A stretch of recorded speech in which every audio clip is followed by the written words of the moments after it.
पूरा नोट बनाया है। बहुत इजी, आपको करना क्या है, सबसे पहली चीज आपको हमें करना है मेटल के बारे में। हमें पता है कि मेटल्स क्या होती हैं, हमारे घर पे कुछ भी मैंने ये जैसे कॉपर का ले लिया तो ये मेरे पास मेटल का है। सबसे पहले आप इस चीज को अपने दिमाग में रखो कि आपके पास कोई भी चीज मेटल है, आप सिल्वर ले लो, गोल्ड ले लो, कॉपर, एल्यूमिनियम, कुछ भी ले लो, सब मेटल्स हैं। उसकी क्या क्या प्रॉपर्टीज आपको दिखाई दे रही हैं। ये क्या है, हैवी भी है। दूसरी चीज क्या है, इसको उठाया हैवी है। एंड नेक्स्ट थिंग इज ये क्या है, सॉलिड फॉर्म में है। और क्या है, जब मैंने इसको ऐसे किया तो इसमें आवाज भी आ रही है। इसमें नहीं, आप घर के जो बर्तन है, कटोरी ले लो, ग्लास ले लो, उसको भी अगर एक दूसरे के साथ टकराओगे तो क्या होगा, आवाज आएगी। एंड नेक्स्ट देखो, इसमें आप ये चीज देख रहे हो कि ये शेप देखो इसकी, ये इसकी जो है वो इस टाइप की शेप बनी है, इस टाइप की। मीन्स हम इसको किसी भी शेप में कन्वर्ट कर पा रहे हैं, जो भी हमें शेप देनी है हम दे सकते हैं। और इसको देख के आपके माइंड में क्या आ रहा है, अगर मैं इसको धूप में रख दूंगी तो क्या ये मेल्ट हो जाएगी, नहीं ना। तो इसका मतलब इसका मेल्टिंग पॉइंट भी हाई है। तो ये चीज आपको क्रैम नहीं करनी है कि मेलेबिलिटी, डक्टिलिटी, ऐसा कुछ नहीं करना। आप अपने माइंड में कोई भी मेटल ले लो, उसको ध्यान में रखो कि इसकी हार्डनेस है, इसके अंदर मैलेबिलिटी है, इसके अंदर डक्टिलिटी है, इसकी हाई टेंसाइल स्ट्रेंथ है, हाई मेल्टिंग पॉइंट है। अगर हम इसको इलेक्ट्रिसिटी से कनेक्ट करेंगे तो इसमें इलेक्ट्रिसिटी भी पास होगी, गुड कंडक्टर है। तो आपको कोई भी चीज एक माइंड में रखेंगे, देन हमें पॉइंट्स रीड करने हैं बच्चों। याद रखना सबसे पहला जो पॉइंट है, malleability. What is malleability? Metals can be heated by hammers or beaten into thin sheets. This property is known as malleability. ठीक है, ये malleable होती है, इसलिए हम इसको इस शेप में कन्वर्ट कर रहे हैं। हमने इसको ये वाली शेप दे दी। तो malleable मेनली क्या होते हैं, शीट्स में कन्वर्ट करना। malleability और डक्टिलिटी के अंदर भूलना नहीं है, कंफ्यूज नहीं होना है। शीट्स में कन्वर्ट करते हैं तो क्या होता है, मैलेबिलिटी होता है। एल्यूमिनियम मेटल की मैलेबिलिटी सबसे ज्यादा होती है। सब मेटल्स की मैलेबिलिटी जो होती है वो हाई होती है। एल्यूमिनियम की तभी फॉइल्स जो है एल्यूमिनियम का बनता है, क्योंकि उसको हम थिन शीट्स में कन्वर्ट कर सकते हैं। Next is ductility. डक्टिलिटी का क्या है, डक्टिलिटी मेटल्स की वो प्रॉपर्टी है जिसमें हम मेटल्स को थिन वायर्स में कन्वर्ट कर सकते हैं।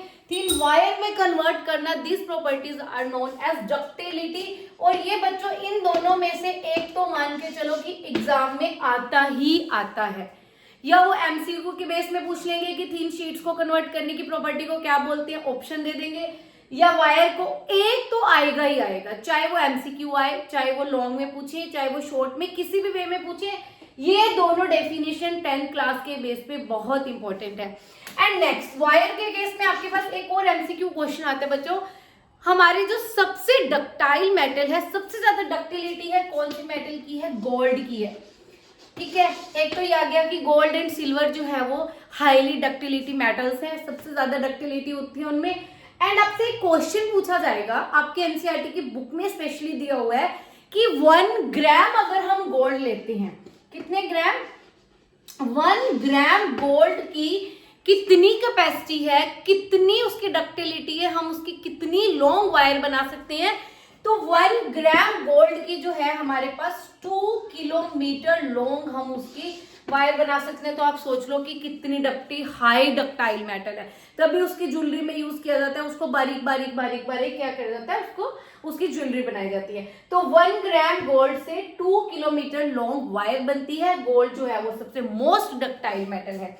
एंड देन है लस्टर्स। लस्टर्स क्या होते हैं, लस्टर्स मीन्स होता है शाइनी। अब मैंने इसका ही एग्जांपल लिया, तो आप अपने माइंड में यही रख लो कि ये जब हम अभी तो थोड़ा जो ये है एयर से इसकी रिएक्शन होगी। जब हम बिल्कुल नई नई लेके आते, कोई भी मेटल का पीस, सिल्वर ले लो, गोल्ड तो होता ही नहीं है एयर से रिएक्शन, और कोई मेटल ले लो, हम कोई बर्तन ले लेते हैं या कॉपर का ले लिया, तो जब हम नया नया लेके आते तो बहुत शाइनी सरफेस होता है उसका, चमकते हैं, हमारी उसकी चमक को देख के लगता है कि हम परचेज कर ले।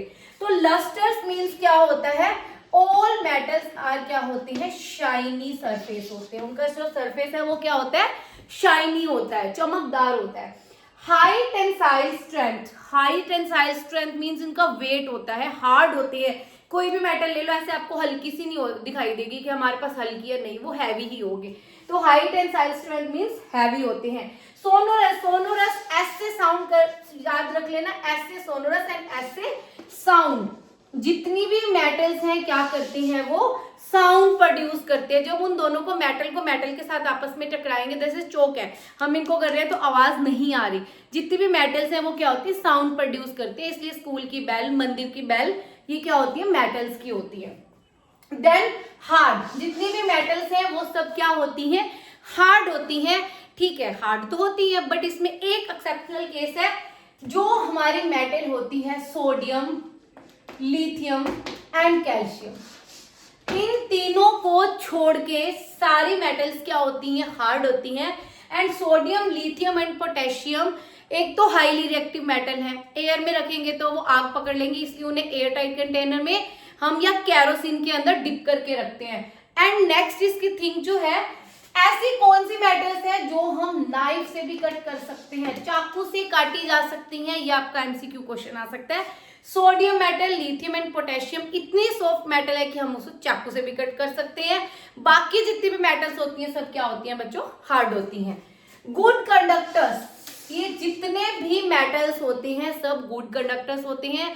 जितने भी वायर्स हैं, जितने भी हमारे बर्तन हैं, वो इसीलिए ही कंडक्टर्स हैं, हीट के भी, इलेक्ट्रिसिटी के भी, इसलिए वो क्या होती है, मेटल्स के बनी होती है। बट इसमें भी ऐसी कौन सी मेटल्स हैं जो पुअर कंडक्टर होती हैं, हमारे पास क्या है, lead and mercury are poor conductors. ये क्या है, पुअर। आपको जो भी कुछ पूछा जाता है ना, कुछ डिफरेंट पूछा जाता है, ये तो आपको सबको पता है कि गुड कंडक्टर होती है, आप कर दोगे, पर पुअर कंडक्टर कौन सी होती है, एमसीक्यू में पूछा जाएगा, तो आपको याद रखना है लेड एंड मर्करी जो है वो पुअर कंडक्टर होती है। हीट उनके अंदर, हीट एंड इलेक्ट्रिसिटी ट्रांसफर पास नहीं होती। हाँ, अब एक और चीज, ये गुड कंडक्टर क्यों होती है, रीजन क्या है, क्योंकि, और ये जो है वो हमने करा कि लस्टर्स, ये जो है वो शाइनी सरफेस क्यों होता है। तो एक चीज बता दूं बच्चों, जितनी भी मेटल्स होती हैं, कोई नहीं बताएगा, ये आपको, ये सिर्फ मैं ही बता रही हूँ, जितनी भी मेटल्स होती हैं उनके अंदर क्या होता है बच्चों, फ्री इलेक्ट्रॉन्स होते हैं। क्या होता है, मेटल्स के अंदर फ्री इलेक्ट्रॉन्स होते हैं। ये फ्री इलेक्ट्रॉन इन्वायरमेंट की लाइट को क्या करते हैं, रिफ्लेक्ट करते हैं। Due to reflection metals are shiny surface and due to free electron they conduct electricity and heat also.